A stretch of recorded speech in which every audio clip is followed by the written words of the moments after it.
Well, I think Father Clooney doesn't need an introduction at Boston College, but it's good for us to recall some of his achievements in a more formal setting. So, Father Clooney, as many of you may know, is a Roman Catholic priest and a member of the Society of Jesus. Joined the Divinity School in 2005 at Harvard. But he has taught at Boston College for over 21 years, really, before he left to go to Harvard. His primary areas of scholarship are theological commentarial writings in the Sanskrit and Tamil traditions of Hindu India, and the developing field of comparative theology, a discipline distinguished by the attentiveness to the dynamics of theological learning, deepened and complexified through the study of traditions other than one's own. He has also written on the Jesuit missionary tradition, particularly in India, and the dynamics of dialogue in the contemporary world. He is on numerous editorial boards, was the first president of the International Society of Hindu Christian Studies, and from 1998 to 2004 was coordinator for interreligious dialogue for the Jesuits of the United States. Professor Clooney is the author of numerous articles and books, including Hindu God, Christian God, came out from Oxford University Press in 2001, Divine Mother, Blessed Mother, Hindu Goddesses and the Virgin Mary, that's also OUP, 2005, and Jesuit Postmodern, Scholarship, Vocation and Identity in the 21st Century, came out in 2006. He just completed two other books, Beyond Compare, St. Francis and Sri Vedanta Deshika, and Loving Surrender to God, and The Truth, the Way, the Life, Christian Commentary, and the three holy mantras of the Sri Vaishnava Hindus came out in 2008. His current projects include an introductory volume on comparative theology and a study of yoga and Hindu spirituality and Jesuit spirituality. Thank you.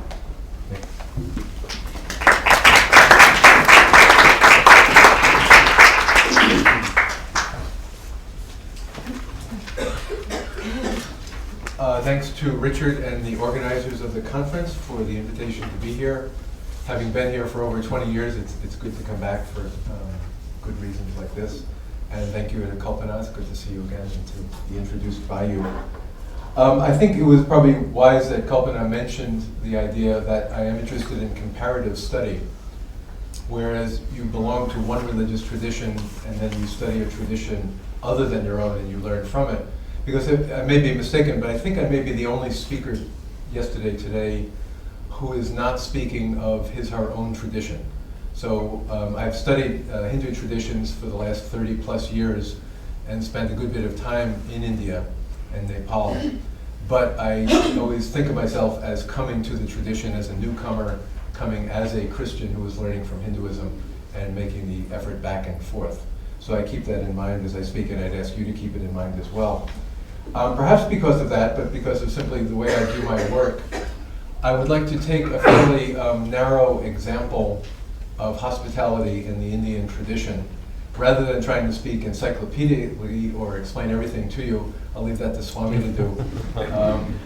I would just like to take up one particular text and then talk about it in its classical context, and then in light of a modern 1990s reflection on that text by a Hindu group in India. And I think this may help to open up at least one angle about thinking about hospitality in the Indian tradition.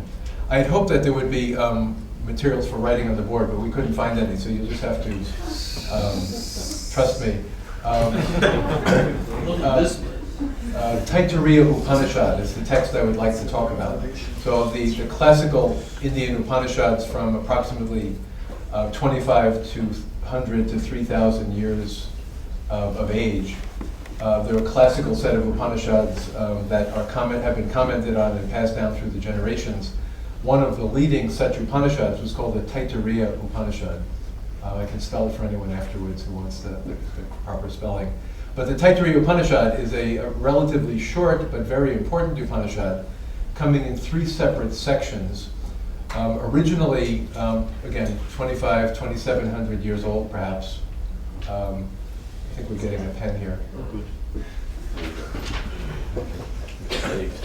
Okay.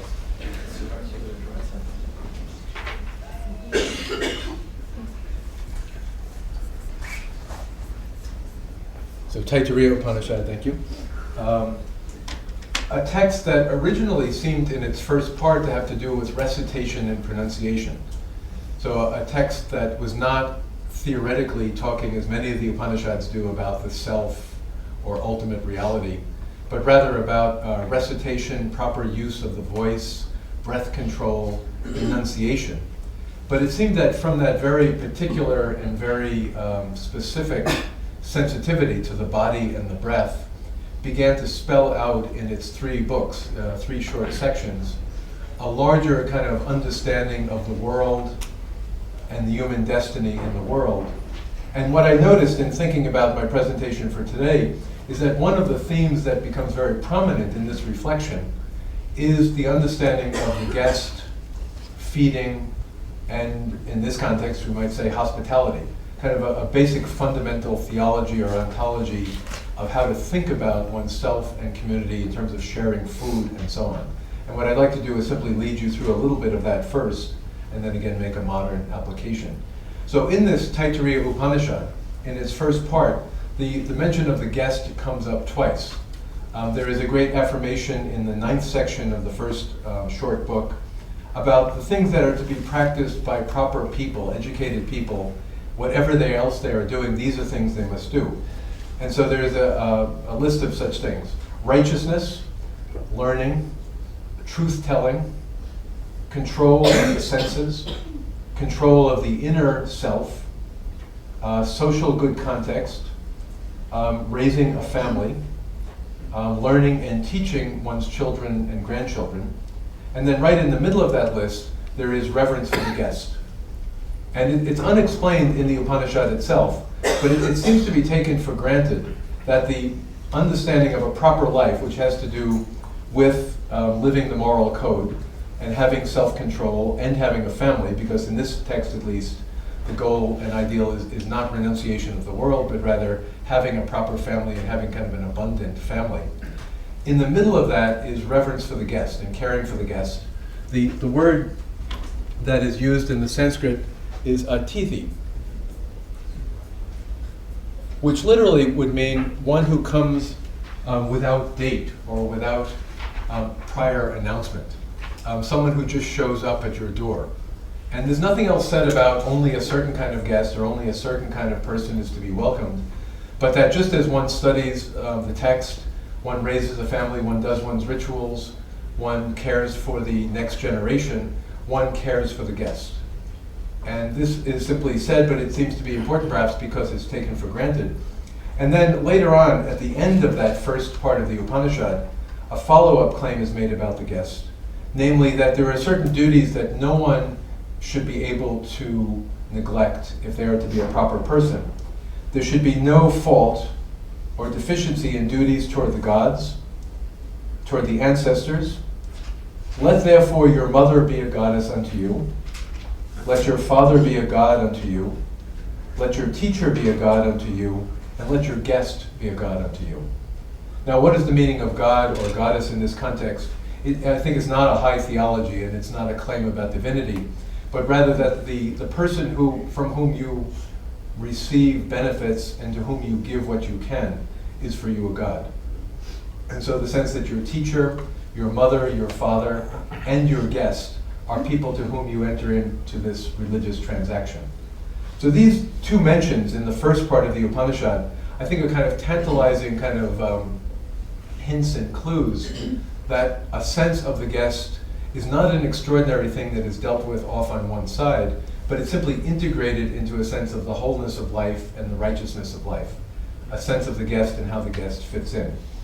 The second part of the Upanishad does not talk about the guest at all, but it seems to give what I would say is the anthropology of being a person who is both physically and spiritually responsible.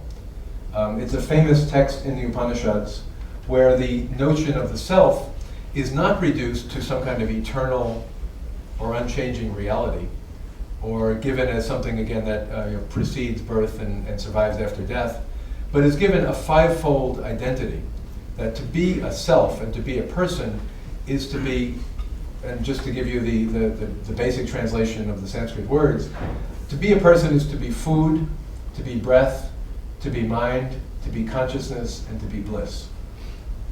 And this seems to be a very kind of common sense descriptive element, that you cannot be a person unless you are food. And I think that means to be a body. You are a physical being that has breath within it, a living physical being. A physical being with breath that is conscious, that has a deeper consciousness, and then very characteristic of this Upanishad, that if you put together the body and the breath and the mind and the consciousness, it opens up into a kind of ecstatic bliss. And that this Upanishad, unlike many of the others, insists that all 5 of these layers or concentric elements of the self make up a whole person. And that if one simply goes for the bliss or simply goes for a kind of consciousness, that is not to be a whole person. So just as in the first part of the Upanishad, there is a strong sense that a well-described moral life includes obligations to oneself, to one's tradition, to one's family, and to one's guest. The second part of the Upanishad reminds the reader, the listener to it, that to be a full person is to be a physical and intellectual and spiritual reality. All 3 of those are important. What follows in the Upanishad at the end of the second section is a meditation on bliss, this Sanskrit word anandam. Having given these 5 layers of the self, there's a meditation on what does it mean to be in bliss. And I think even at this point in ancient India, there would be a knowledge or a recognition that bliss ultimately has to do with realizing ultimate reality, the sense of this kind of higher, open consciousness. But the Upanishad begins by saying, bliss is like that of a young, healthy person. And then that bliss is multiplied 100 times when you think of one of the gods, and 100 times more when you think of one of the supreme gods. And the list keeps going up until finally you reach kind of the sense of an ultimate bliss that cannot be surpassed. The commentator Shankara, one of the great commentators of the tradition, in commenting on this says, this is so important. I think he's not writing a paper on hospitality or the guest, but he is saying that if you want to understand the bliss of ultimate reality, you begin by understanding the bliss and integrity of a full person. And so you begin with the food, the body, and then you extrapolate from that to the higher levels of consciousness and the higher layers of bliss. And it seems to be a reminder again to the reader that if one wants to reach the higher spiritual level, you need the basic well-being of the body to come first. And everything is then built on that. The third part of the Upanishad, and the final part, is strikingly, again, given the sense that we often have that the Upanishads are texts about ultimate reality and about great philosophical themes, the third and final part of the Upanishad is basically a meditation on food. Going back to the theme that came up at the beginning of the second part, that we are food, and then we are breath, and then we are mind, and then we are consciousness, and then we are bliss. The third part of the Upanishad goes back to a very kind of concrete, physical reality of saying to be a human being is to begin with the reality of food. And it's brought up a number of ways in the third part, and I'll just point out a couple of them here and read you a couple of short sections. It's a kind of instruction on how to think about food and how to relate responsibly to food. For this person who is righteous and on the path, the vow should be that he should never despise food. For the life within your body is food. The body itself is made of food. Without food, there can be no body. Secondly, his vow should be that he should never reject food or despise food or do without food. And again, compared to some of the other texts which talk about extreme fasting or leaving things behind, this Upanishad seems to be saying that the physical reality of eating and having food before you is the beginning of the spiritual life. The third is that his vow should be that he should always make food plentiful. For the earth itself is food. The heavens themselves depend on food. Only when there is food can one know and can one possess bliss. The sense that the duty of the person who lives the orthodox life is to multiply food and make food as available as possible. And then the fourth part, which perhaps is the most relevant for our reflection today, his vow is that he should not refuse anyone who comes for shelter. He should always give such people food. Therefore, for the sake of the person who comes, he should collect plenty of food by whatever means he may. Whenever someone comes, he should be able to say, food is ready for him. Therefore, in his early age, he should cook food, and he will be honored early on. In his middle age, he should prepare food, and he will be honored again. And in his old age, he should still prepare food, and he should honor those who come with food.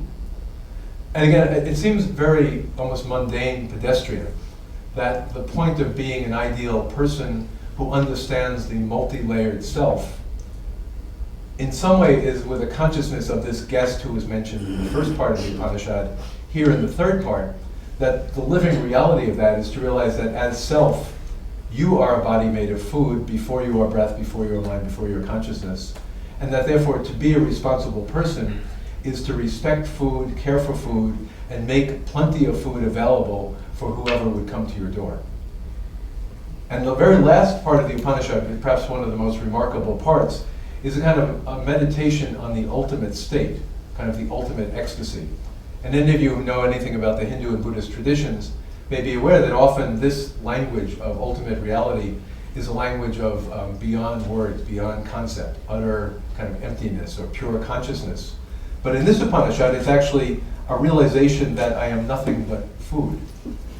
He who attains reality and knows who he is leaves from this world at the point of death, his self, and realizes that his self is made of food.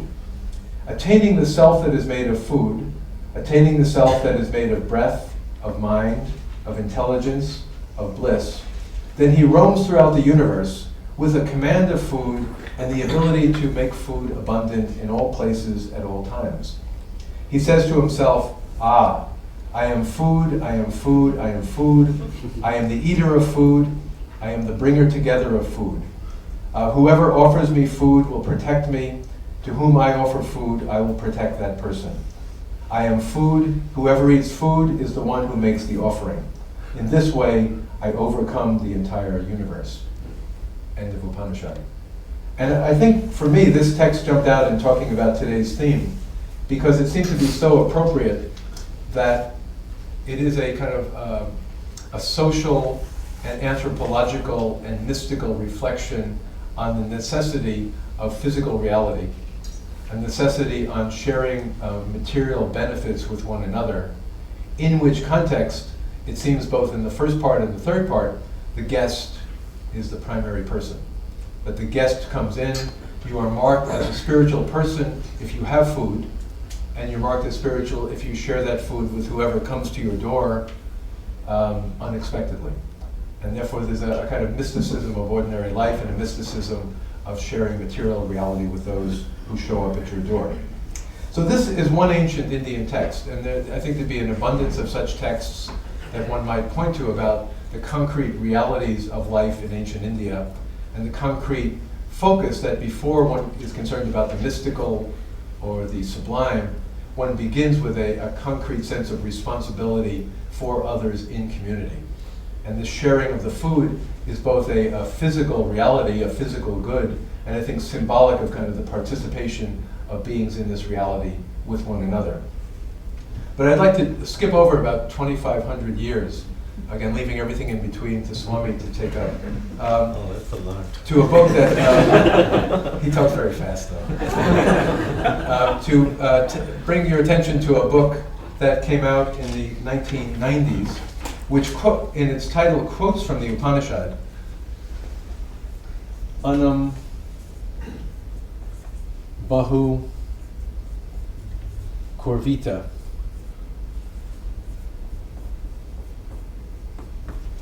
Namely, let him make abundant food. And this is a book written at a center in the South Indian city of Chennai or Madras, published in 1996 by a center called the Center for Policy Studies. And the Center for Policy Studies is a fairly conservative but progressive in its own way in terms of dealing with social realities center in the city of Madras about rethinking Indian tradition in light of contemporary needs. And in this book, the authors, one is a physicist, one is an economist, and they dealt with a number of pundits in South India to think about what the problems of modern India were. They take up directly as their topic that a stereotype but a stereotype with some justification in the modern world, is that India is a place of impoverishment, of lack of food, and a lack of abundance, where people in fact are not welcomed at the table and do not have enough to eat. And what they're trying to do in this book is to rethink the Indian tradition before modern times, arguing that despite the stereotype and the idea of the beggars on the streets and people starving to death, actually India has a tradition of hospitality, of sharing food, and has very strong roots, not only these roots, but very strong roots in the tradition where the spiritual values do not detract from worldly values. And that to be a spiritual person, to experience the bliss or the consciousness, is, as the Upanishad says, to go back into the physical realities of the body and then the food that is shared. So they deliberately go back and pick up this Upanishad as a starting point in saying, if we go back and tap into the Taittiriya Upanishad, we can begin to reflect on the responsibilities and the possibilities of modern Indian society. In this book, what they do a number of things in the book.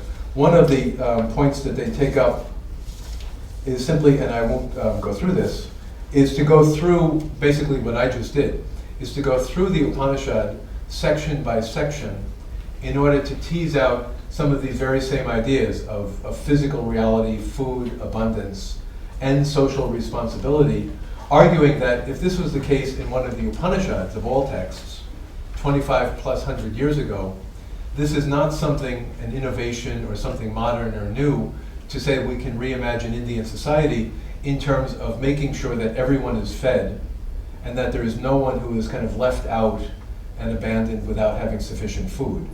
And they deliberately pick up on, and I think pronounce more than the Upanishad did, the very notion of hospitality. So one of the sections I read from the Upanishad itself to you was, he should vow that he would never refuse anyone who comes to him for shelter. I'll just read to you their translation of this opening section of that same part of the third part of the Upanishad. Do not turn away anyone who comes seeking your hospitality. This is the inviolable discipline for one who is wise. Therefore, obtain a great abundance of food, exert all your efforts to ensure such abundance, and welcome the guests with the announcement that the food is ready. And I think it's a wonderful example of an ability for a very hard, practically minded group of people in contemporary India in the 1990s to say, what we need to remember is that our ancient Indian tradition was already saying, let there be food, let it be in abundance, and let us welcome the person who comes to our door, arguing that that is a defining feature of what Indian culture is at its best.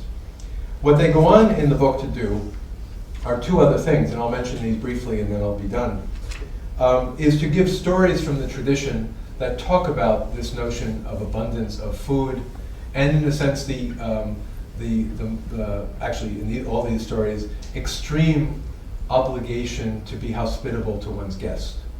And I think while they're not saying that, as you'll hear in these stories, they're not saying that everybody should all the time go to extreme lengths in order to feed other people, that there are kind of these stark ideals where there is nothing more important, even one's life is not more important than making sure that one's guest is fed. And I'll just give you these stories briefly. The first one is from the Mahabharata, the great epic story, the Mahabharata, the great war epic, about the dove and the hunter. And it's a very long story, and I'll give you a very short version of it. They give a short version of a longer story themselves. The hunter is out in the forest, and he's a kind of cruel and totally dedicated hunter who spent the last 40 years going around killing animals and carrying their bodies back and eating them and so forth. So there's some kind of a great flood or a great storm, and he's abandoned in the forest. And he's there helplessly in the forest, in the middle of the forest, and he is cold, and his weapons have been lost, and he's sort of there under a tree, and he doesn't know what to do, and he thinks he's going to die, and he's hungry, and so on. And yet he still has his trap, and so he sees a dove nearby, and somehow he manages to trap the dove in this little cage. And it's not clear whether he's going to eat the dove or what he's going to do with this dove, but he has the dove in the cage. So then that's Mrs. Dove. Now Mr. Dove is the male dove, and he comes along and sees that his spouse or partner is there in the cage. And apparently while the hunter is shivering or sleeping, whatever, he goes up and talks to his spouse. And she says, well, actually, you should not worry about me because I'm your spouse. You should worry about the hunter who is our guest here in the forest. He doesn't belong here. He's a Atithi. He's from outside. He's from somewhere else. He's cold and hungry. You have to take care of him.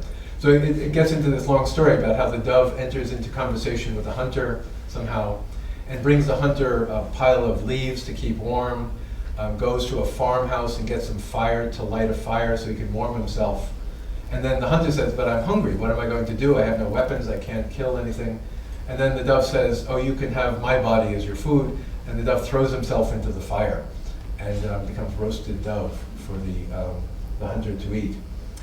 And after this is a long sequel, and then everybody comes back to life, and it's all ends happily. But the point of it seems to be both the Mrs. Dove, the female dove, and then the dove himself, saying that our primary goal is to care for our guest. And even if the guest is unwelcome, even if the guest has values that are contrary to ours, we have to take care of the guest, even giving our lives for the sake of the guest.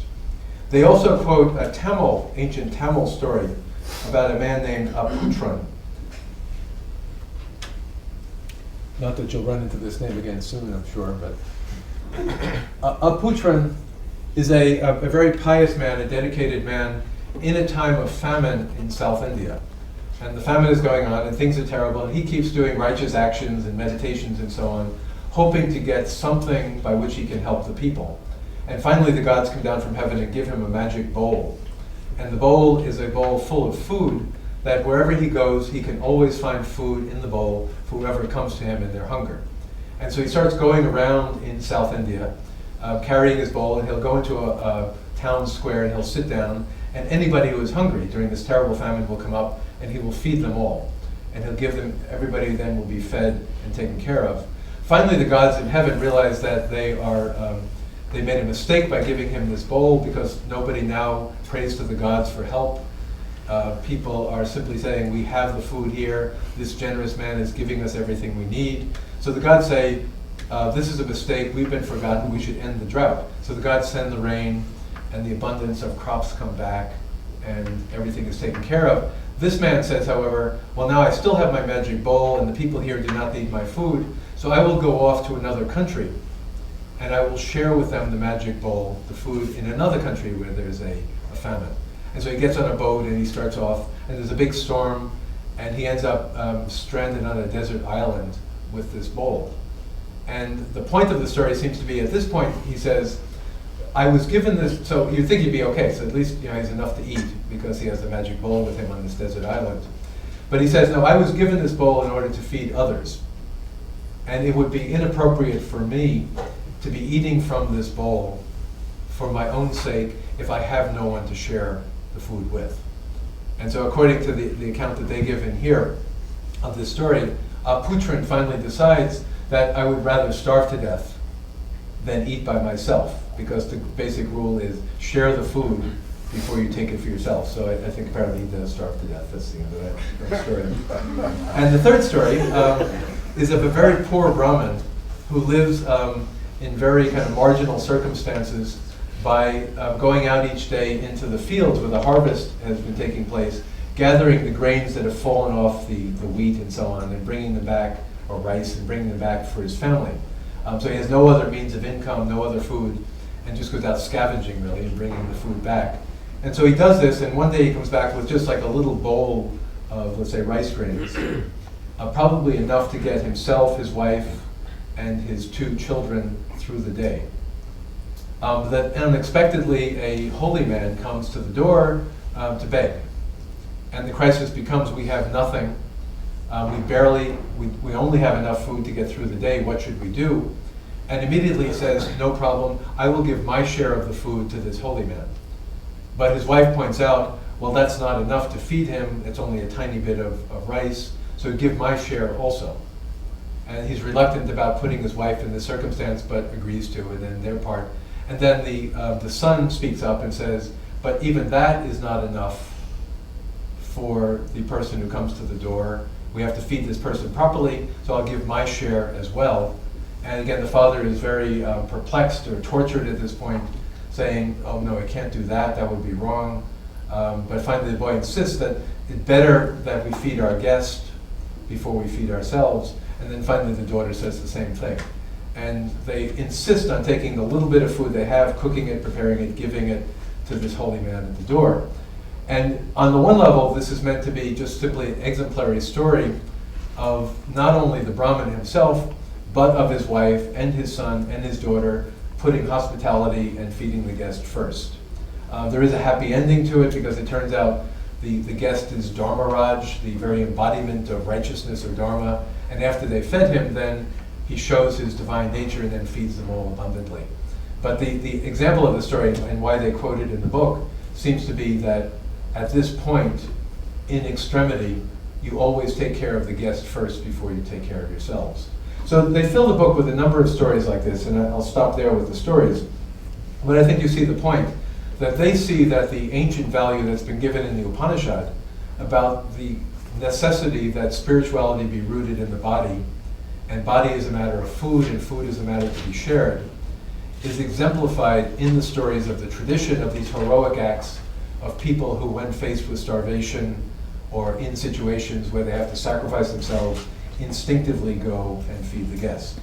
And again, appealing to India to go back to those roots.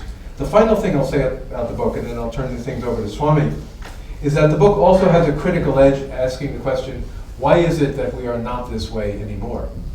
And it's kind of an analysis in the last part of the book about colonial and post-colonial India. And there's a long argument about the impact of colonialism on Indian society, basically ruining the economy, draining India of natural resources, and turning a culture of prosperity and benevolence and abundance into a beggar culture. Now, Kalpana could talk about this too, about colonial, post-colonial India. But what they're trying to argue is that colonialism changed the dynamics of Indian society from a culture of abundance where hospitality was prime to a culture in which people were no longer able to care for one another. There's just one passage from that I will read to you, an account that they quote from July 1880, one of the famines in British India, where the commissioner, who was trying to figure out what to do with the famine, decides that the Indian tradition of hospitality is both good and bad for Indian society, and we need to control it because otherwise things will be worse off. And this is what this commissioner says in 1880. Native society in India is justly famous for its charity. It is owing to the profound sense which is felt by all classes of the religious duty of succoring, according to their means, the indigent and the helpless, who have claims on them as members of the family, the caste, or the town or the village, that in ordinary times no state measures of relief are ever needed. However, so that's good in ordinary times. However, native charity does not work according to the English pattern. It does not tend to organization or cooperation among those who bestow it. It consists too much in giving a small dole to numerous applicants that rather than in providing completely for the wants of a few applicants. It seems to me that there's no system of care for people, but rather it's these kinds of stories where people care for their neighbors in time of trouble. Such charity is to be encouraged at the beginning of a time of famine, but when famine has once set in with severity, it may become a severe evil unless it can be brought under systematic control. When once the government has taken the matter thoroughly in hand and provided relief in one shape or another for all who need it, and a proper enclosed place of residence for casuals and beggars, then street begging and the public distribution of alms to unknown applicants should be discouraged, indeed should be entirely stopped. Now this, there's a political view in this book, but their view is that there was a pattern and tradition of hospitality in pre-modern India that can be traced back to the Upanishads and exemplified by these stories through the ages, that the British felt was no way for them to institutionalize running the country and caring for the people. And that these kind of subsidiary networks of care of families for themselves and families for strangers and so on was impracticable in the modern world, and that people had to be taught to depend on the government rather than on one another. And so going from this kind of back and forth negotiations of sharing the food, always having your door open, always allowing others in, to a model in which people would not care for one another, but would go to the magistrate or the commissar or somebody in charge in order to get food. So I think it's an interesting element that perhaps we'll have a time to talk about, is that in India, and according to this book, but I would think it would be true in other cultural contexts as well, that there are traditional ideals that can be found in scriptures about hospitality and care for the stranger, care for the guest, feeding the hungry. There are exemplary and ideal stories about how this works out. And then there are harsh modern political realities in which people look around them and say, well, that doesn't seem to be the case today. Now, without saying that the pattern or the view taken in this book would be the only answer to what happened in Hindu India, it does seem to be saying that ideals, religious, spiritual, individual ideals of hospitality for the stranger can break down due to larger economic, political, colonial patterns in society that make it impossible for people to live up to the instincts of hospitality in their own culture. And I think that kind of economic, political take on the matter might be an interesting angle to keep in place as well. So I will stop there, and as I said, leave everything else to Swami to explain.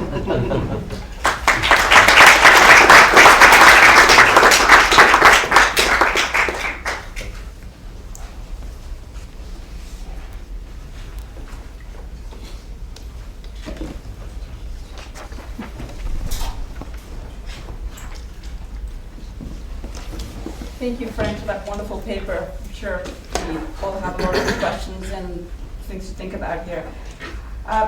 It's my honor now to introduce Swami Tyagananda.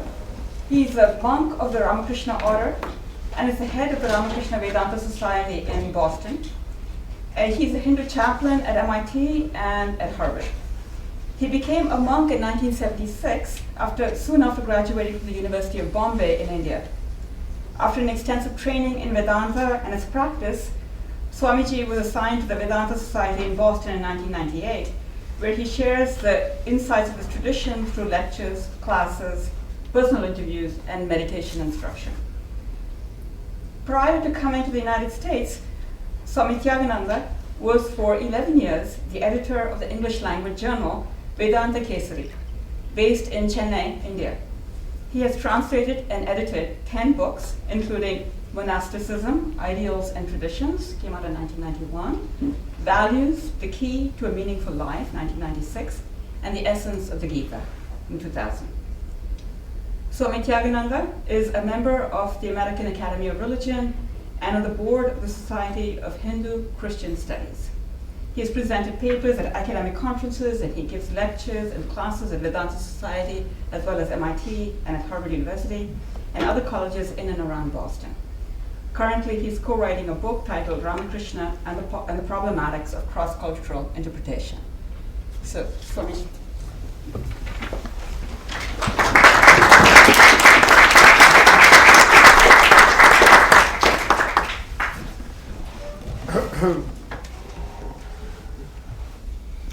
Thank you, Richard, for this presentation.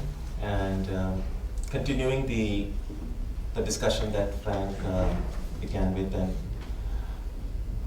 well, he has laid the theoretical foundation and covered pretty much most of what we really need to discuss about. What I would do is just share with you how hospitality can manifest in the ritual worship within Hinduism, and how it also manifests in the practice of karma yoga, yoga of work, how we go about doing our activities. I use the word hospitality in the sense of any act of giving, whether it's a giving of food, friendship, shelter. And if we see spiritual disciplines as, for instance, prayer as a form of receiving, because usually prayer implies that we seek something from God. It's a movement from the divine towards the person who is praying. Then worship, in contrast, can be seen as a form of giving. That when prayers are answered, the sense of gratitude that naturally comes in the heart of a person manifests in some form of giving to the divine. And so worship as giving is how is the way it manifests in the ritual way in the Hindu tradition. And of course, if we go a step further, meditation sometimes is seen as the point of intersection where the receiving and giving meet. So in the Hindu, well, there are, as I suppose is true with most religions, it's no more possible to speak about any religion in the singular. So there isn't like Hinduism, it's probably Hinduisms, considering that there are so many different ways of doing, seeing and understanding things even within the Hindu tradition. And to some extent it's true with most world religions. But one of the commonalities that different rituals within the Hindu tradition share is how do we perceive the divine while worshipping the divine. And one I would think is a common thing in most Hindu rituals is seeing God as a guest. So a worship of God is really inviting the divine into your house or into your place of worship. And every ritual connected with that worship is really an act of offering, giving to the divine just as you would give to a guest. The Hindu forms of worship, when we speak about giving, is obviously giving something, giving things. The word in Sanskrit for those things is called upachara, the things that you give. The smallest or the shortest worship is just giving one thing, and usually that's a flower. Or simply giving one flower, looking upon the divine as a guest who has come to my house, to my home, is an act of worship. And then of course you can make it a more elaborate, so there are worship with giving of 5 items, a worship of 10 items. And usually the maximum is 16 items. And a 16-item worship would include things like giving a seat. So just as when a guest comes home, the first thing would be, of course, giving water. Now, water to wash their feet. In those days, they didn't have, everyone didn't wear shoes, and quite a tropical, dusty country. So I would imagine anyone coming first, they would give is water to wash their feet, water to wash their hands, then offer them a seat. All this is done ritually. And in fact, in some Hindu forms of worship, they'll have a very tiny, say about, say 4 or 5 square inch piece of a silver plate that would be offered as a seat for the deity. And then offering a flower, offering a water to wash their feet or hands, essentially would involve in that worship just taking a spoonful of consecrated water and pouring it into the vessel in front. So the act itself is just pouring of 1 spoon of water, but the prayer that goes along with it, the mantras that are chanted along with it, carry the sense of, here it is that I offer now this water for you to wash your feet. Please now come and take seat. Please be seated, and so on. And then the deity is offered oil before bathing, and then offered water for bathing, then given clothes, given some, if it's depending on whether it's a female deity being worshipped or a male deity, you give them ornaments and things to get ready, and then finally some fragrance, flowers, incense, waving of lights. These are kind of traditional ways the deity is worshipped, and finally food. Again, in some of the ancient Vedic forms of worship, the food, again, you don't really have to have food to give food. All of this worship can be done, each of the item with 1 spoonful of water. But when you are giving it, you are not saying, I'm giving you a spoonful of water. So the prayer associated with it is a prayer, here as it is that I give you this food. And in place of food, you can still give a spoonful of water. So a lot of ritual worship that occurs in Hindu tradition, and I would imagine across many other traditions as well, a lot of it is going on in the mind of the worshipper. And so what is seen outside by others who are just watching the ritual may be very little. It's just like the tip of the iceberg. 95% of the worship is really going on inside. So while we may see the worshipper offering just a spoonful of water, if the worshipper is visualizing correctly and doing the worship in a proper way, that worship is really offering an entire meal to the deity.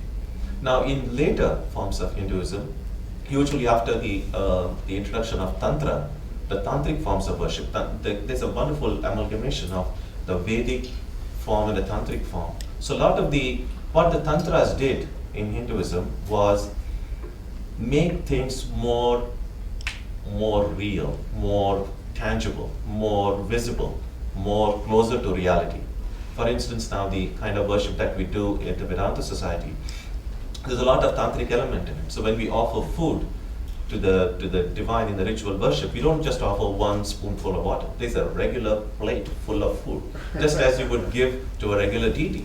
And in many these big traditional Hindu temples, there's a big plate, and the amount of time that is given for the deity to eat that food would be the amount of time that's normally taken for us to have our lunch or dinner. So the deity is considered more and more as a real being, not simply an imaginary being.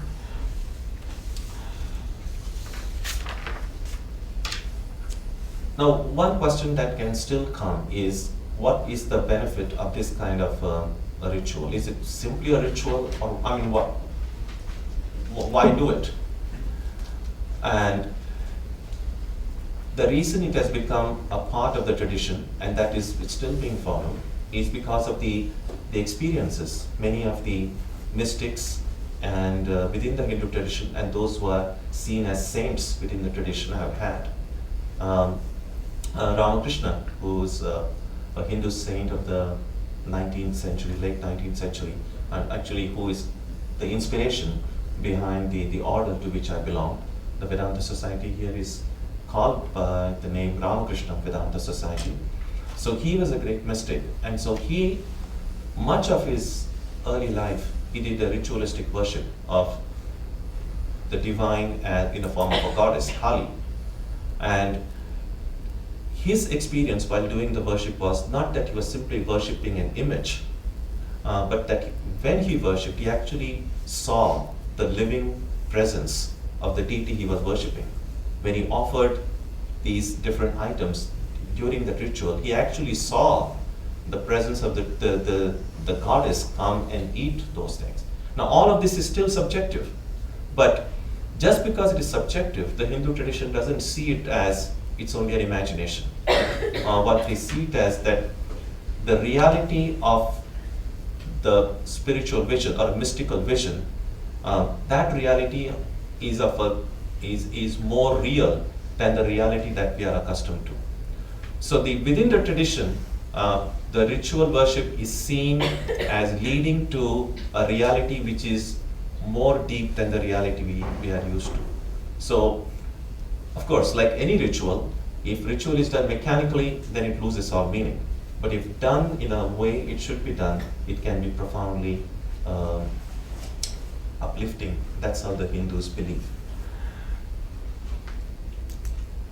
Now, if it's possible to look upon the divine being or God as a guest, and if it is true, and that's what the Upanishads, like Frank quoted from the Taittiriya Upanishad, there is another one big Upanishad called the Chandogya Upanishad, which has this, a portion of it says that everything is filled with God. Idea not very unusual, it's there in one way or the other, expressed in different forms in many traditions, that somehow the divinity is not simply transcendent but also immanent. And if it is true, therefore, that God can be seen as guest, then it's not necessary that God should come to the worshipper only in a ritualistic setting. The divine being can come through any of these different forms. And that provides the theoretical basis for the practice of karma yoga. That to a physician, a patient who comes to a doctor, or the students who come before a teacher, it's possible to, if that physician or the teacher wants to do their activity or carry out their duties in a spirit of yoga, they could see the students as, here it is, God has come in front of me in the form of the student. And if I teach the student the way I worship this divine in the student, is by not by waving of lights or the way a ritualistic worship is done, but a teacher would worship the divine who comes in the form of a student by giving knowledge. A doctor would worship the divine who comes in the form of a patient by giving medicine. So no matter which field of life we are engaged in, no matter what our source of livelihood is or what we do every day, every work can be divinized. So that's how spiritualizing daily life is what Karma Yoga does. And so it's possible therefore to see the divine being as coming as a guest virtually in all these different forms into our lives, and to whom we can respond, not in a ritualistic way as it is done in a temple, but our way of dealing with these people itself becomes a way of giving. Finally, I would just refer to two small points. There is a popular text among the Hindus is called the Gita. The Gita is considered by many to be one of the best commentaries on the Upanishads, which are the basic texts of the Hindu tradition. The Gita speaks about three kinds of hospitality. The Sanskrit word is dhanam. It's sometimes charity or giving. Now, there are three kinds of giving. In the Hindu tradition, they often speak about three basic attributes of nature. They call sattva, rajas, and tamas. Sattva is the principle of harmony. Rajas is seen as the principle of activity, passion, and tamas is seen as the principle of inertia. And so all of these three basic attributes are present in all. And so even in the process of hospitality, it's possible that one or these three may be dominating the way we give, the way we practice hospitality in our lives. So the Gita in chapter 17, verses 20 to 22, this is what it says. The Sattvika gift is one that is given with no expectation of return, in a right place and to a worthy person, with the idea that it is good to give. So just that it's good to give and I give, not seeking anything in return. The Rajasika gift is one that is given with an expectation of return, looking at the fruit, looking like what I can get out of it, or given with reluctance. The Tamasika gift is one that is given at the wrong place or time to unworthy persons without regard or with disdain. So even hospitality, we have to see it's possible to give it with these different characteristics dominating in the act of giving. I would also like to quote to you one few sentences from the works of Swami Vivekananda, who very forcefully in his lectures and writings spoke about the importance of karma yoga, doing work in a way that it'll be spiritually beneficial rather than creating bondage. Karma yoga sometimes is seen as normally we see work increases our stress, increases our anxiety. But if work can be done which would not only not increase our stress or anxiety, but would become a way towards freedom, then it becomes a yoga. And this is what Vivekananda says. His Complete Works, Volume 1, page 86. Although a man has not studied a single system of philosophy, although he does not believe in God and never has believed, although he has not prayed even once in his life, if the simple power of good actions has brought him to that state where he is ready to give up his life and all else for others, he has arrived at the same point to which the religious man will come through his prayers and the philosopher through his knowledge. And so you may find that the philosopher, the worker, and the devotee all meet at one point, that one point being self-abnegation. However much their systems of philosophy and religion may differ, all mankind stand in reverence and awe before the man who is ready to sacrifice himself for others. two or three very wonderful stories that Frank mentioned. I mean, the extremes of hospitality, where even a person was willing to give up their lives to help someone. We know that when we see instances of those kind,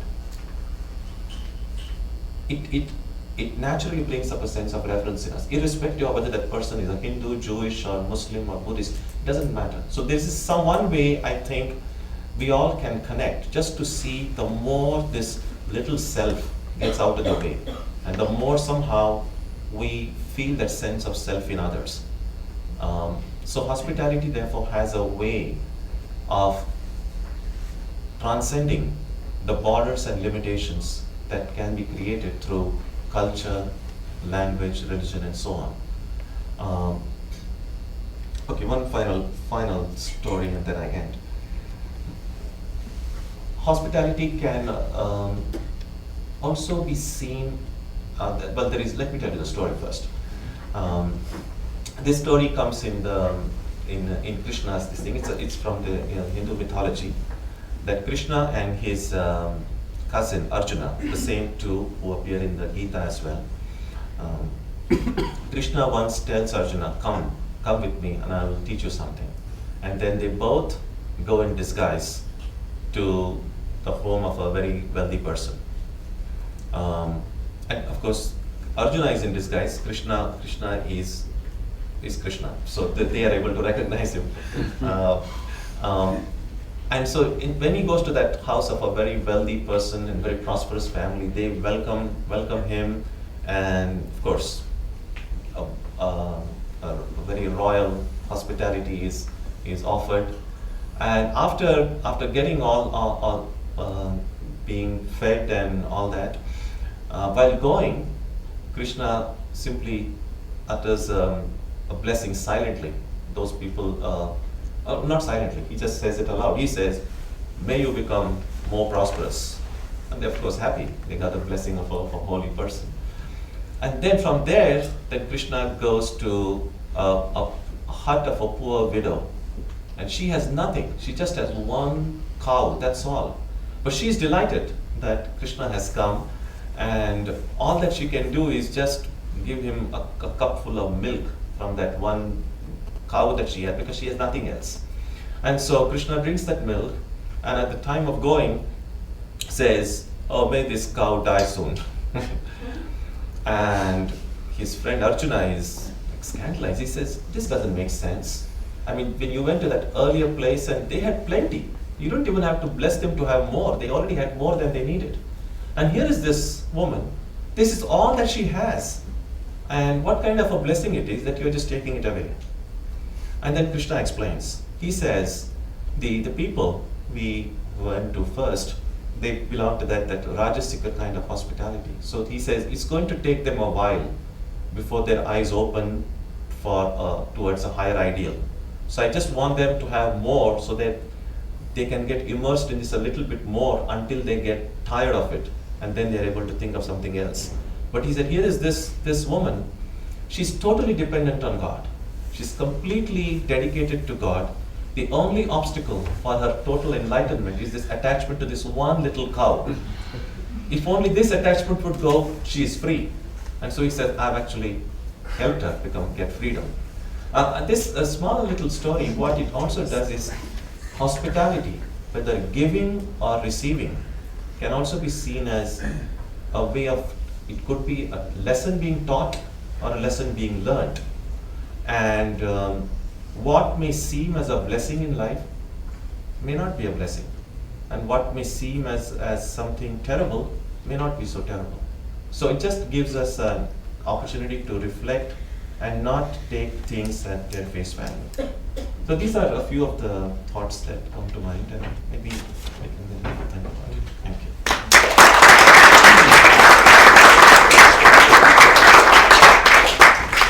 So thank you very much. We have about 20 minutes for questions. Kampana, will you come up and share questions, please? Thank you.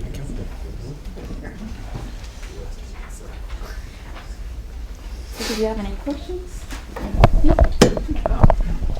One of the themes that I seem to have heard in both of you folks, kind of the both the ancient wisdom and the adaptability of it in the modern context. And I'm wondering if you could you talked about the karma yoga, but if you could talk about bhakti yoga, because my understanding is that of the different types of bhakti, they also let themselves be available depending on the situation. Not every devotee is in the same place, but there's still the same submission that can be given. And I'm wondering if that seems to play a part in the adaptability of it. Well, karma yoga, there are two ways of doing it. One is for someone who doesn't believe in God at all. And then that person would say, I'm doing good because it is good to do good. And even that way of doing, as Vivekananda, the quote that I mentioned, says that even that way, when I help others, even without bringing God into the picture, but with absolutely no self-interest, with no expectation of any kind, that would bring about the purity of heart and take me to that same point where a philosopher would go or a devotee of God would go. So that's one way of practicing. The other way of practicing, those who are theistically oriented, it probably is a little bit easier, because then it's possible to work by offering everything that we do at the feet of the divine, to work for the Lord's sake of the Lord. In fact, in the worshippers of Krishna, many of the Vaishnava, one of the sects who worship Krishna, or pretty much any devotional sect within Hinduism, they do everything for the object of their worship. So even when cooking is done at home, say, I'm not cooking for my family, I'm really cooking for the Lord. And so even after the food is cooked, you first offer it to the divine and then accept it as what they say in Hinduism as prasad, as a food that is somehow become consecrated by the divine touch. So Bhakti Yoga kind of dovetails into this Karma Yoga. So hospitality can be practiced even through the path of devotion. So add a footnote to that. At least in the Vaishnava tradition in South India, they take seriously this notion that the root of bhakti, the word bhakti, has to do with sharing or participation. And there's a whole theological strand of their thought about how participation in God, in bhakti or devotion, becomes participation in the community in devotion. Right. And the way that the way to love God is to please God, and the way you please God is by caring for one another. There are limits to that, though. It seems very much it's sort of like the sense of the Gospel of John in the Catholic Christian tradition, that it's the community. It doesn't necessarily mean everyone, but certainly you cannot have bhakti privately. Bhakti is a reality of the community, and by participating in one another, then you actually enact your bhakti.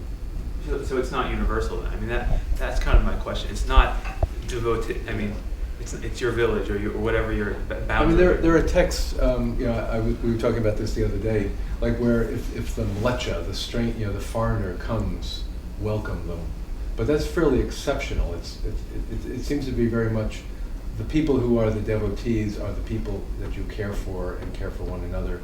It doesn't say leave out the foreigner or don't care for the stranger, but there's not a strong rhetoric of that. Whereas this text says the atithi is the unexpected person, period. And that may be a different thing. Yeah. It's just related to that. I'm surprised that there hasn't been any mention made of the caste system and how that affects hospitality and the boundaries of hospitality in Hinduism.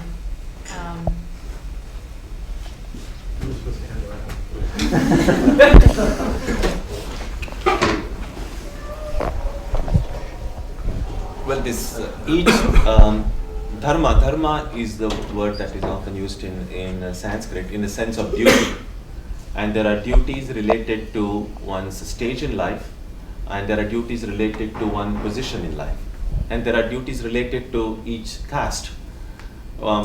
But there are two kinds of duties. One kind of duties are called general duties. In Sanskrit, it's called sadharana dharma. Means duties irrespective of which caste you belong to, which age group you belong to, or where you are. And there are specific duties called Sanskrit vishesha dharma. So then there are specific duties by virtue of which caste you belong to. As far as giving is concerned, dana, charity, that is a duty which is universal. And so no matter which caste one belongs to, one still has to give. And I haven't studied each, there's such voluminous literature, so I haven't really studied a specific caste duties myself. So, but I haven't, to my understanding is that giving is, when they give, sometimes in some of the localized customs could be that if someone from a very lowest caste comes in, then the way they give may be different. For instance, someone may be welcomed inside the house and say, come and sit and share, have food with us. And perhaps, at least in ancient times, because now there is no way of knowing who is lower caste or higher caste in the kind of society in which we live. But there were times in India when, suppose someone with the lowest caste came who kind of seen as untouchable, then maybe they wouldn't invite such a person in the house. They may leave the food and, so that there wouldn't be any direct contact with them. So there isn't any prohibition to giving itself, but how it is given and how it is received may, in some instances, may be affected by the caste of the giver and the caste of the receiver. May I add a the perspective from a practitioner's point of view? I'm not a theologian, Catherine, as you know, but I'm just thinking about the fact that there is a very crucial difference between charity, right? I mean, I think you're sort of implying that, charity and hospitality.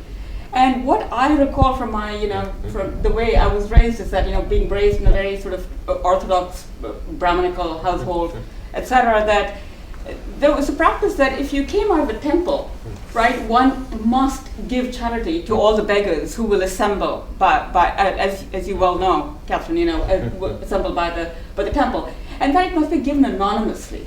And there's a correlation to that too. That you begin the day when you've made food. First of all, you must give anonymously to the birds, right? I mean, it was impossible for any of us to eat or to partake in food, without first putting a spoonful of food out for the birds, for the crows, and then calling the crows or calling the birds, right? And that's an anonymous giving. Then you end the day by giving, as my grandmother would say, she was very, very traditional. You must give to an anonymous beggar. You must not know who he is. So I've always thought of that, that the politics of the giving and receiving, which is just so complicated, and I think you've already sort of raised some of that. Yeah. Because there's a whole sort of perhaps a theology of grace that's a part of that. I mean, and maybe I'll ask that question a little later because I do have a formulated question there. But this idea of hospitality as something that one gives to someone who is not entirely anonymous, right? But whose life you respect, right? Whereas, charity is given to someone who's anonymous and who doesn't belong to your community at some level, and it must remain anonymous. But hospitality isn't usually anonymous. It's a welcoming of the other into your own space, and it's a sharing of your own life with whoever you welcome in your own space, and that's where I think caste must have a huge impact. There's an instance in the life of Sharada Devi. She was Ramakrishna's wife, and she was in a very remote village in Bengal. And she was, of course, she's in fact very much revered in our tradition. She's called the Holy Mother. So in that very caste-ridden society of late 19th century, in a very, very remote village, so she welcomed everyone, whoever came to our house, irrespective of caste and everything. Then, one day, there were these two people one was a Muslim laborer, the other was someone from a very low caste. And so she welcomed them inside and asked her niece to feed them. Now, her niece was aware of their social identity, of the people who their aunt had asked to feed. And so she, instead of putting food in their plate the way we would do to our guest, she's kind of almost threw it. That she didn't want to go anywhere close to that. And then Sharda sees that, and then she goes and scolds that niece and says, "No, is that the way to do it?" And then she takes it, and then she herself puts it. So I mentioned this only to show that while some of these prejudices did exist and do exist even now to some extent, that simultaneously there was this other side of people trying to point out that this is not the way to go. So there's always been these two trends. People who are still caught up in these biases, and there's another trend saying that no, that's not how we are supposed to do. Robert, you had a hand up there. Yeah, I had a question again, kind of along the lines of adaptability, but in a different way, and that has to do with the kind of tangible and very unpleasant reality of unhealthy relationships with food, and specifically, I mean, the phenomena. I mean, it was a very kind of crude suggestion, but it is a reality of the eating disorder, and perhaps for either one, if there's, I mean, I'm just not aware of the way in which the tradition itself offers a kind of practical corrective for that. I mean, I can say in my own tradition, I think that the correctives have been very inadequate in response to the real serious problem of that. And so I was curious.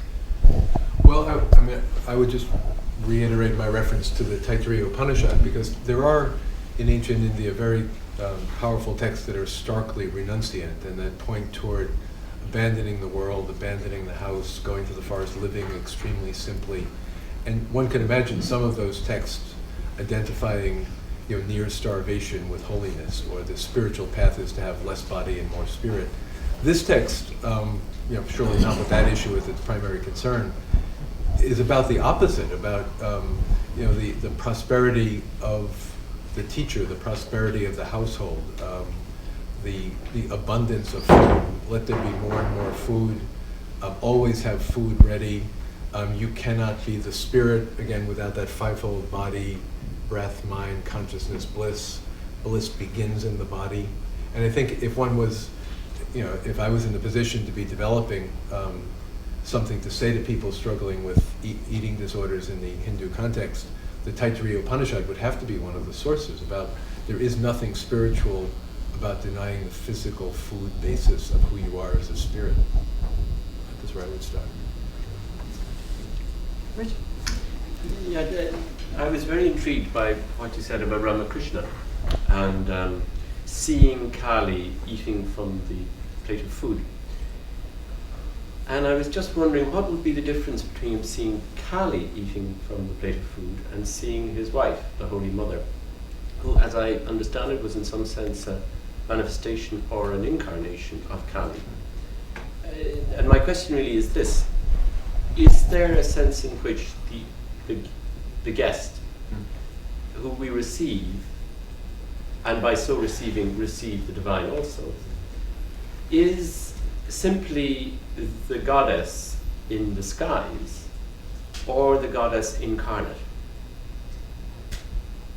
Is there a difference between the Holy Mother eating the gift and Kali as perceived eating the gift? Are they the same or are they different? Well, if he sees his wife eating, I mean, she would be actually eating the physical food as well. But when he saw Kali eating, he saw it eating, but at the end of the worship, the physical food would still be there fully. I think that would be one difference. And yet, in some sense, the deity has eaten it, which is what really makes it prasad, which is what makes it consecrated. Yeah. So yeah, that would be one difference. The deity is incarnate and the deity is. And how holy is the Holy Mother? I mean, is she divine or is she human with certain divine attributes? Well, that can never be said objectively. I think it's just a question of how a person sees others. I mean, from the Vedantic standpoint, everyone is fully divine. And to the extent how much we manifest it and how much it becomes visible to ourselves and visible to others, that would vary from person to person. But he did revere his wife, didn't he? As holy. As very few husbands do nowadays. Speak for yourself. Can I just add in, again, back to the stories I was telling and all that, there is a correlation between the arrival of the unexpected stranger at your door and God coming to your door. I mean, the Upanishad itself said, let your teacher be God, let your mother, let your father, let your guest be God for you. And that was not mythologized in that context. But some of these stories of the stranger who shows up at the door and you give them everything and you end up giving them your body and all that are often figures then who are revealed, let's say, to be Shiva or Vishnu in some form.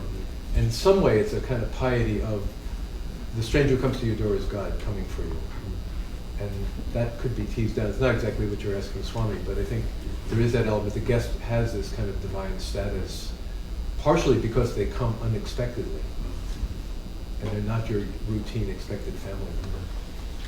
I think the divine would be present in a guest even if we are expecting that. Even that. There's a question back there. I want to thank you both for your presentations. I appreciate the presentation of giving and the importance of that in terms of hospitality. But I also wonder, in a sense, how would you suggest within the Hindu tradition that one might move beyond this kind of food hospitality to any kind of hospitality of an exchange of understandings or an exchange of say of a welcome on a different I don't want to say more meaningful because there's different levels of meaning, but an exchange of ideas. Are there resources that you might point to towards that within the Hindu tradition? Well, the Karma Yoga text that I referred to and those words from the Gita, which essentially speaks about giving. It's not simply about giving food. So that giving can encompass giving of ideas, giving of whatever I have and whatever it is that person is in need of. It could be even friendship. It could be, it's just giving. I mean, the two things I'd point to, one would be, I mentioned in the Sri Vaishnava tradition, the sense even the mlecha, the outsider, comes. And the whole passage, the point of the passage seems to be, even if this person comes, like a barbarian shows up, and if this person shows himself, herself, to have a desire to learn, then it's instruction to the acharya, the teacher, then you should teach this person. And there it's specifically not about food, but it's about sharing the religious, spiritual wealth of the tradition with the person if they seem to have a desire to learn it. The other would be, I mean, again, I don't think this has been done, but one could play with the fivefold self in the Upanishad. The stress is on the food self, that first layer, but there is the living breath, the mind, the consciousness, the bliss, and one can imagine, by analogy, working out other levels of exchange, because the point is the whole person has these 5 dimensions, and they seem to be stressing the food as the starting point, but there'd be no reason to cut it off there, and it could open up in the way you're thinking. May I just say one thing? I mean, may I be privileged? I was also wondering, Frank, I mean, if the meaning of food, annam, I mean, is that the word that comes up in the Upanishad? Yeah. If that doesn't have to be sort of looked at a little bit more carefully, it doesn't quite translate into food in the way in which, with the connotations that it has in, say, in the English language or other sort of, European languages. It seems to me that, the term annam has completely different sort of connotations, I mean, the sense that to give food is not to sort of satiate somebody's hunger, right? It's the giving of food is always honoring somebody's livingness, right? There's something biological almost, that which is the spark of the divine that we honor by giving the food. It's not that here you're hungry and I'm hungry and we're going to participate in this gluttonous activity, right? Which then raises the questions of of eating disorders. It's not about eating; it's about honoring. And so I was just, you don't quite agree. I would say it's both. I mean, I wouldn't see any reason to say it's one and not the other, because the whole logic of the Upanishad seems to be, you go from the annam to the prana to the manas to the buddhi to the ananda, and that all 5 of these are integral to one another. You're perfectly right that if it was just a matter of the rice or the physical food, that would be preempting an entire sequence. But if one to say, well, it's not about anna, it's rather about life or whatever else, that would seem to be cutting the foundation out. So wouldn't it be easier to say it's both? Okay, well, perhaps we can continue this later on. But thank you. You had a question. Well, there are a couple of things. One was in Buddhism, in early Buddhist tradition, there's a notion of several different kinds of food. one of which is the food that involves the physical elements that make up what we normally call food. And then there's the food of the senses and engaging in sense objects, and there's the food. And I imagine this must be, I bet this is in the Upanishads too, isn't it? Right? So there are also these different dimensions of where food is in a sense almost a metaphor for enjoyment. And so another big term that comes up in Buddhism in Sanskrit is boj, which in nominal form becomes boga, enjoyment, the enjoying of. So it's not only about honoring, but also, but you said lifeness, and this is really getting at it. It's like The nutritive is it's what like I the, yeah, the nutritive and the very life of life and the enjoying in all of its dimensions. And that speaks back to the question that you were raising about this isn't just about food. That's right. I mean, food itself is really understood in the tradition as a metaphor as well as literal, but it very much is. And so the offering rituals that Swamiji was describing are really about the offering of all dimensions, and also the full. There's something there also about the full participation in the enjoying or the very life of life in and through it. And the only way to do that has something to do with offering in order to receive and receiving in order to offer. And then this also related for what Frank was saying about the stories about that seem so exaggerated, the mythologized stories of somebody who offers themselves so fully, even to the point of throwing, the dove throwing herself into the fire, and then it turns out that her guest, maybe not in that story, but in other stories, the guest turns out to be Shiva or righteousness or whatever it is. But that also seems to be carrying a kind of a code or a clue into how the puja, the ritual practice, is to be done. That is, it's a mechanism in order to be offered up and offered up so much that you're finally offered into the very essence of the very ground of your being, the very essence of life, to God, and so on, which then becomes also in itself a code for karma yoga and therefore all of life. So all I'm doing is sort of like just playing back a few things that came up to my mind from each of the people who were speaking. That's right, and it also leads to deification of the mother and her breast, right? That she's the one who can succor the child, and that's very, very important. And God is always, the divine is always that image of the mother. Right. Right. And this also. The nourishing mother. Yeah. This also connects to Richard's question about the Holy Mother. How holy is the Holy Mother? It is a great question. Every mother and Swamiji's answer is so to the point. Like it sort of depends on what you're ready to see in a way, because that's the implication of what we're talking about. The ritual wasn't really about ritual. It was about the very essence of being or something.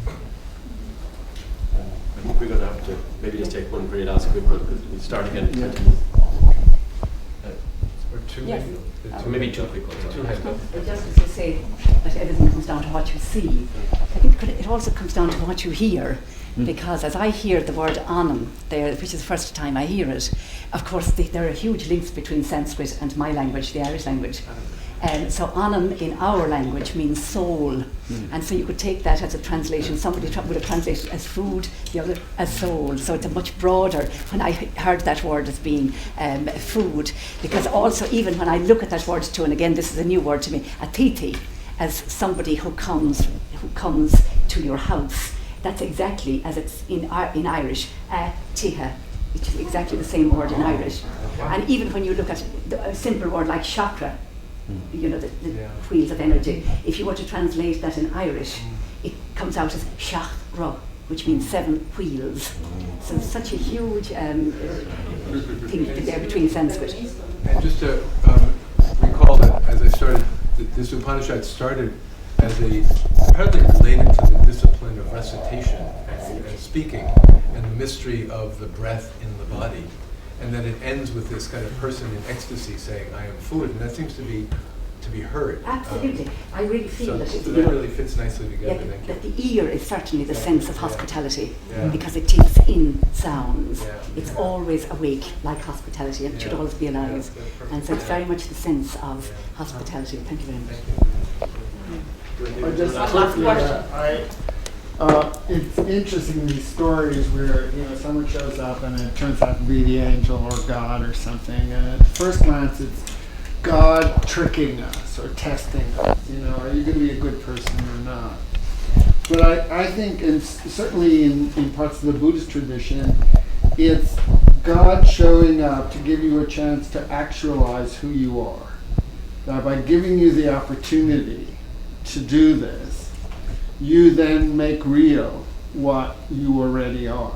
So you see this in Dogen, for example, the notion of actualization. You know, that the guest is an opportunity for the host to become a true host. And in that sense, it's about the host and not about the guest. That it's about spiritual opportunity. Thank you very much.